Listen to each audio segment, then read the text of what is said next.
Nouveau numéro de Ça vaut le coup, l'émission qui donne du sens à votre épargne. Aujourd'hui, on vous parle du 20e congrès du Parti communiste chinois et de ses conséquences à la fois économiques et boursières. Bonjour Jean-Marie. Bonjour David. Alors, on parle avec vous de Xi Jinping, le président de la République populaire de Chine, qui va remplir, sauf coup de théâtre et surprise extraordinaire, pour un troisième mandat de 5 ans. Quels sont les enjeux, selon vous, de ce scrutin qui, malgré tout, est quand même sans surprise? Non, c'est sans surprise très probablement. Il y a plusieurs enjeux parce que la Chine est dans une situation un petit peu compliquée, hein. On sait que la croissance cette année a vraiment déçu, hein. On aura à peu près 3% de croissance alors qu'on attendait 5,5%. Et en fait, le pays est un petit peu englué dans une crise immobilière, dans la crise du Covid. La politique de zéro Covid est quand même très difficile, pèse beaucoup sur le moral des consommateurs et de l'économie. Et donc, on arrive à une période où, je dirais, on a besoin d'éclaircissements sur ces deux grands sujets, le Covid et l'immobilier, hein, une vraie crise immobilière. L'immobilier représente 25 à 30% du PIB. Mais en réalité, ce qui va être très intéressant aussi à suivre, c'est surtout la composition de l'organe central du Standing Committee du Politburo qui regroupe 7 membres. Il y a 3 qui vont être renouvelés. Et ce qui va être très intéressant à observer, c'est savoir si on renouvelle les sortants par des personnalités qui sont beaucoup plus préoccupées par le domaine économique que par le domaine un petit peu idéologique. Et c'est ça qui va être très intéressant à observer, très dur à décoder probablement, mais nous on va essayer de se renseigner, d'avoir des vues, parce que ça donnera la direction d'une Chine pour les prochaines années. Est-ce qu'elle sera très dogmatique ou plus pragmatique? C'est un petit peu la question qu'il va falloir essayer de comprendre à l'occasion de ce 20e congrès. Donc une Chine possiblement plus dirigiste et moins libérale, c'est ça a priori, ce vers quoi on pourrait tendre? Depuis 40 ans, la Chine est sortie de la pauvreté, on peut dire du Moyen Âge, grâce à une politique très libérale. Mais cette politique libérale a provoqué extrêmement des écarts dans la population très forts entre des gens très riches, etc., des disparités de revenus. Et puis le pays s'est développé très rapidement et est devenu aujourd'hui le premier pollueur mondial, si on peut dire, avec 30% des émissions de CO2. Et donc aujourd'hui, effectivement, il faut doser entre le bien-être général de la population, peut-être sans être trop dogmatique, auquel cas on va casser, je dirais, la confiance des entrepreneurs, et c'est eux qui créent de la richesse. Donc en fait, on est entre ces deux sujets, c'est ça qu'il va falloir surveiller, mais il y a quand même des chances, vu la personnalité de Xi Jinping, qu'on aille vers une Chine un peu dirigiste. Et d'ailleurs, en termes d'investissement, c'est justement en écoutant les objectifs du gouvernement qu'il va falloir s'orienter pour trouver les bons Ouais. investissements. Avant de parler des objectifs du gouvernement, juste quelques mots encore, Jean-Marie, sur cette conjoncture économique qui n'est pas bonne. On pourrait avoir 2,8% de croissance cette année en Chine, nous dit la Banque mondiale. C'est du quasiment jamais vu. On a connu toujours du 5, 10, voire 15% de croissance par an. Est-ce que vraiment beaucoup de voyants économiques sont au rouge, notamment dans l'immobilier, mais pas seulement?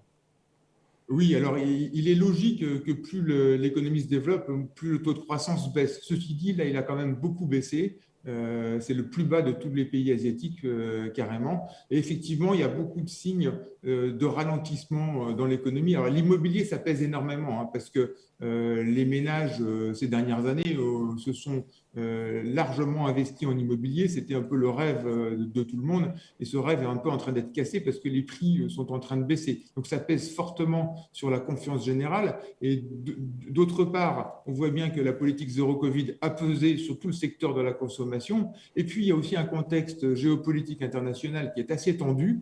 Et là aussi, on voit bien qu'avec les sanctions américaines qui sont prises sur certains segments de l'activité, notamment sur les semi-conducteurs, on voit bien que tout ça, ça pèse aussi. Et donc, il va falloir absolument que le gouvernement dose justement entre un ralentissement trop marqué qui pourrait provoquer beaucoup de mécontentement, hein, juste un chiffre, hein, 20% des jeunes diplômés sont au chômage aujourd'hui. Donc c'est quand même beaucoup. Les jeunes entre 19 et 25 ans, 20% de chômage, c'est quand même beaucoup. Donc il y a vraiment des gros sujets. Est-ce que, je pose la question, hein, mais est-ce que la Chine, c'est une zone, on va dire, moins fréquentable pour les fonds ISR, pour les placements estampillés ESG, du fait de cette politique zéro Covid, du fait de la géopolitique aussi, et des alliances qui sont en cours entre la Russie notamment et la Chine?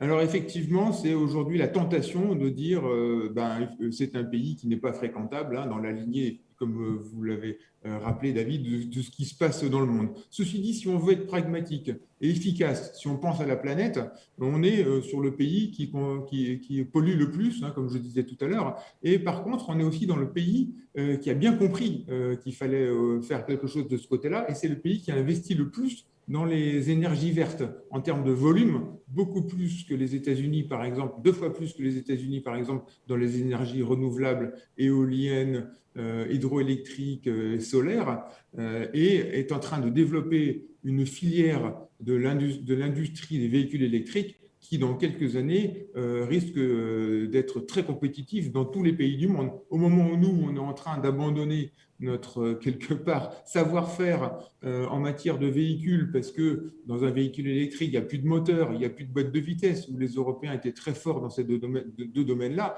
Et aujourd'hui, les Chinois sont pratiquement les meilleurs dans les batteries. Et d'ailleurs, beaucoup de constructeurs européens aujourd'hui s'équipent en batteries chinoises. Et il y a un certain nombre de marques chinoises qui sont très compétitives et qui vont bientôt inonder les marchés mondiaux. Donc effectivement, si on regarde d'un point de vue moral, on peut se poser la question de savoir si la Chine est fréquentable. Et si on a plutôt une vision pragmatique pour la planète, on voit bien qu'on est dans un pays aujourd'hui où 60% du parc automobile en 2030 sera composé de véhicules électriques. Et donc, les émissions de CO2 seront vraiment réduites à ce moment-là. Et il y a eu des efforts déjà qui ont été faits depuis 10 ans qui sont Et il pourrait y avoir une aujourd'hui. accélération de la part, encore une fois, de Xi Jinping dans le cadre de son nouveau mandat pour mettre encore plus Ça le fait paquet, notamment partie sur l'électrique. Alors qu'en fait, on a aussi boursièrement, c'est là où c'est intéressant, accélération d'un point de vue politique et de politique économique, et acteurs qui en bourse ont largement trinqué le secteur auto chinois, comme d'ailleurs tous les secteurs dans le monde. Hein. Oui, effectivement, oui, c'est très juste parce que effectivement, la bourse chinoise s'est écroulée du fait de ce ralentissement économique et du fait que les investisseurs internationaux sont complètement sortis. Mais aujourd'hui, on peut se dire que le marché chinois va être très décorrélé des autres marchés. Et effectivement, il y a ces valeurs d'économie verte sont prônées dans le projet de la common prosperité. Et aujourd'hui, les valeurs sont un petit peu à la casse, quoi, on peut le dire. Donc, dans une optique de moyen terme, et en décorrélation, c'est très intéressant.